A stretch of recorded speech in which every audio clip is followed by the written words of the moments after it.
China just launched a nuclear supercarrier that can fight indefinitely without refueling, launch fighter jets with a catapult system America spent a decade failing to build, and defend itself with laser weapons that vaporize $2 million missiles for the price of a cup of coffee. And they did it in half the time and a fraction of the cost it took the United States to build a ship that still doesn't work right. The Type 004 just became operational. While you were watching headlines about TikTok bans and balloon shootdowns, China built a floating military base that makes the entire American carrier doctrine look like it was designed in the wrong century. This isn't incremental progress.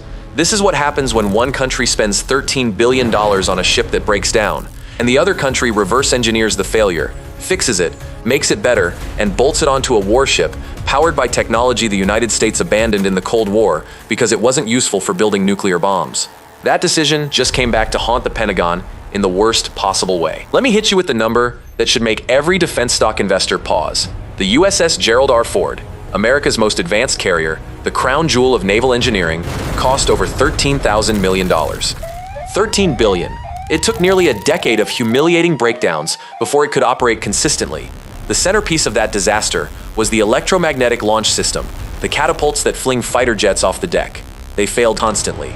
Jets sat on the flight deck like billion-dollar lawn ornaments because the engineers at General Atomics couldn't make the system reliable.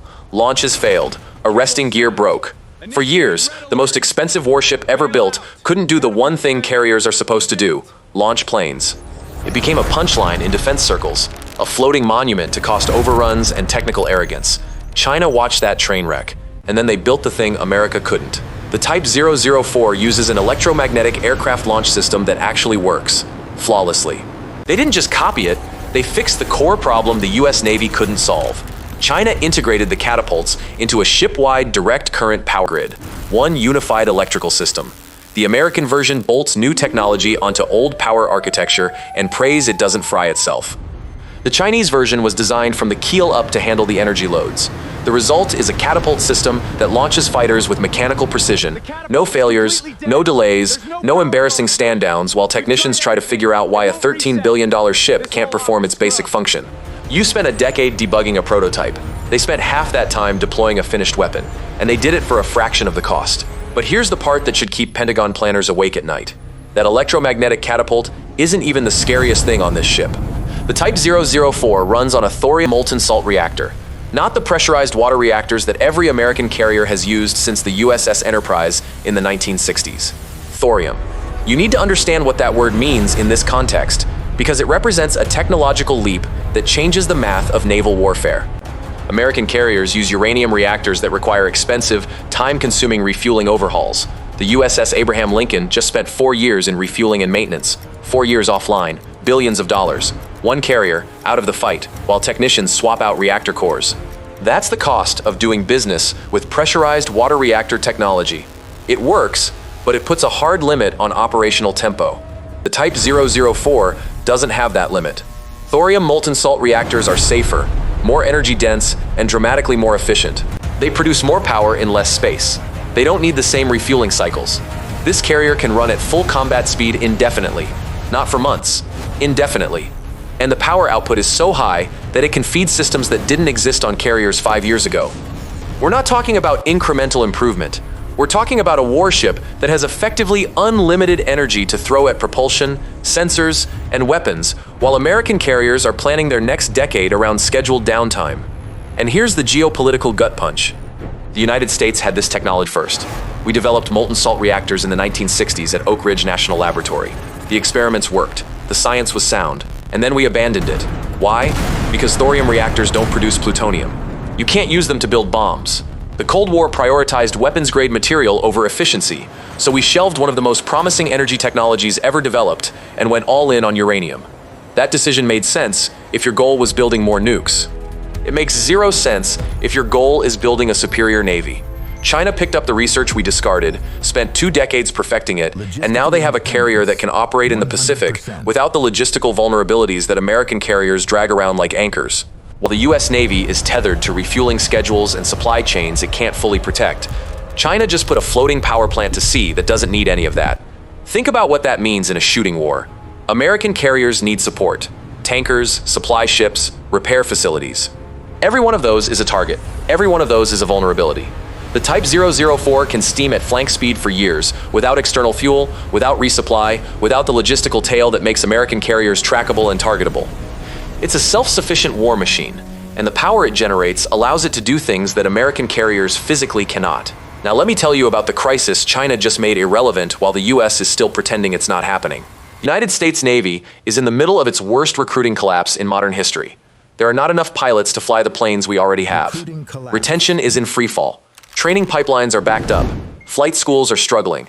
The all-volunteer force sounded great in the 1970s.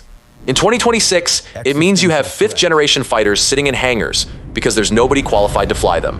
This is not a minor problem. This is an existential problem. A carrier is only as dangerous as the pilots it can put in the air. China looked at that problem and deleted it. Permanently. Roughly 1/3 of the Type 004's flight deck and internal hangar space is allocated to unmanned combat aerial vehicles, heavy stealth drones. The GJ-11, the Sharp Sword, their penetrating strike drone, launches from this ship in coordinated swarms, controlled by artificial intelligence. No human pilots required, no recruitment crisis, no retention problem, no decades of training and millions of dollars per pilot. Just mass-produced autonomous aircraft that can perform deep strike missions, kamikaze saturation attacks, and close air support without a single human life at risk.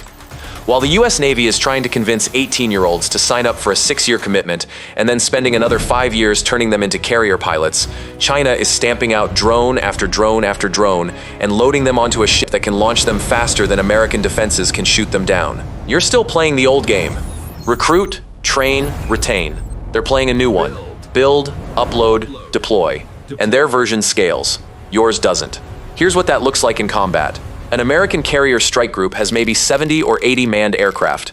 Pilots who need rest, who can die, who can be captured, who represent years of institutional investment. The Type 004 can carry a comparable number of manned fighters, plus dozens of autonomous drones that don't need sleep, don't feel fear, don't cost millions to train, and can be used in suicide missions without a second thought.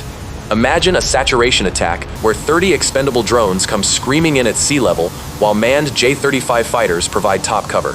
How many of those drones do you need to shoot down before one gets through and puts a hypersonic anti-ship missile into the side of an American destroyer? How many intercepts can a carrier group sustain before the magazine is empty and the drones are still coming? This is not science fiction. This is deployed capability, right now, on a ship that is in the water and operational.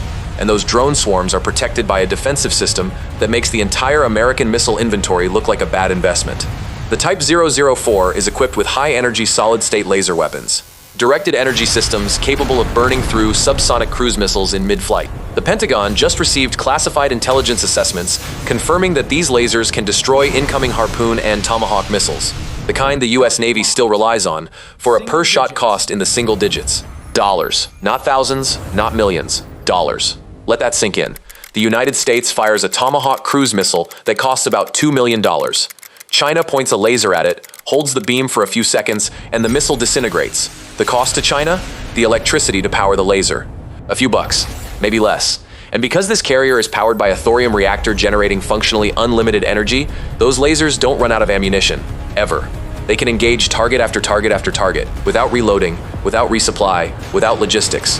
You throw 100 missiles at this ship, it can burn through all of them for less than the cost of a single American interceptor.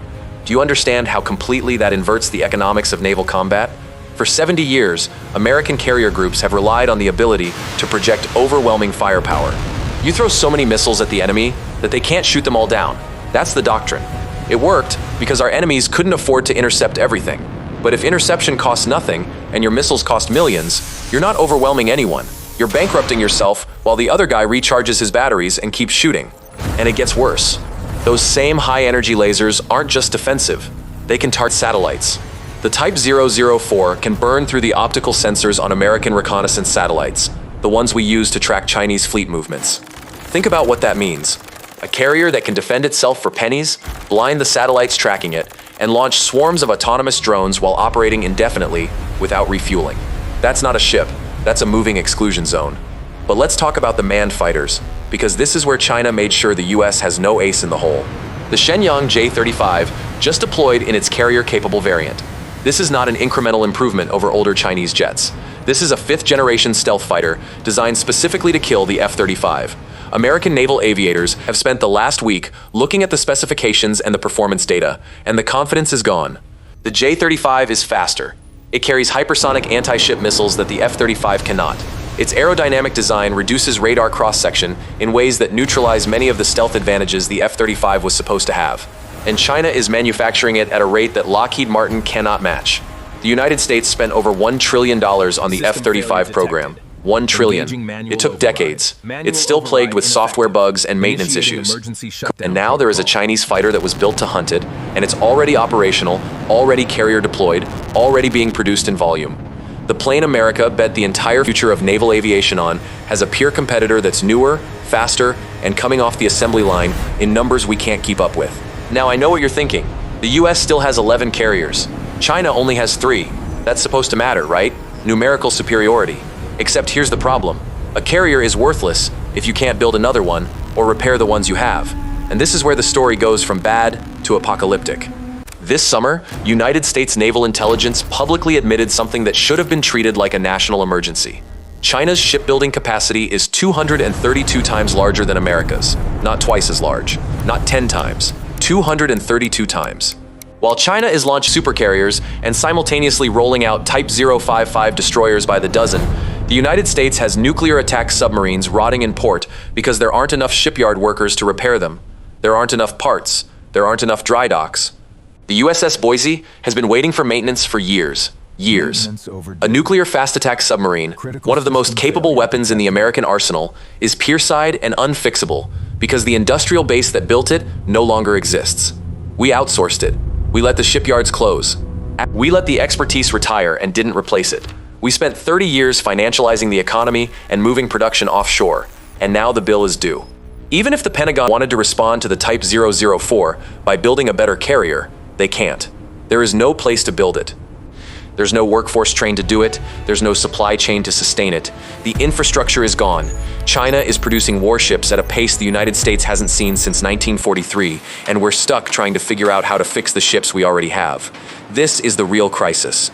It's not that China built one impressive ship, it's that they can build 10 more, while the United States is still trying to get the Ford class to stop breaking.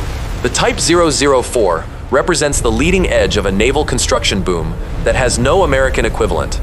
They have the yards, they have the workers, they have the industrial capacity. We have plans and PowerPoints and budget meetings. You want to talk about power projection? For 70 years, the entire point of an American carrier was to park 1,100 feet of floating death off someone's coast and make their government rethink its life choices. That was the deal. American carriers go anywhere, anytime, and there's nothing anyone can do about it. That era is over. China now has a carrier that can sit in the Taiwan Strait, launch drone swarms and 5th-gen stealth fighters, defend itself with energy weapons that make American missiles obsolete, and run indefinitely on a reactor that doesn't need refueling. And this isn't a one-off. This is hull number 1 of a production line. The Pentagon knows it. The intelligence assessments are circulating. The war games have been run, and every single one of them ends the same way. If a conflict breaks out in the Pacific tomorrow, and the Type 004 is operating near Taiwan with full air wings and drone complements, there is no clean American answer. You can't outbuild them. You can't overwhelm their defenses with missiles they can vaporize for pocket change. You can't win a war of attrition against a country that can replace losses 232 times faster than you can. The only hope is that it doesn't come to that. And hope is not a strategy when the other guy just built a better weapon and has the factories to make more. So here's the question that should be keeping every strategist and every investor awake right now. What happens when the United States no longer credibly threaten to intervene in the Pacific because the Navy that's supposed to do the intervening is outgunned, out-teched, and outproduced by a fleet that didn't exist 20 years ago? What happens to Taiwan? What happens to Japan? What happens to the semiconductor supply chain? What happens to American credibility when everyone realizes the carriers aren't coming because the carriers can't win?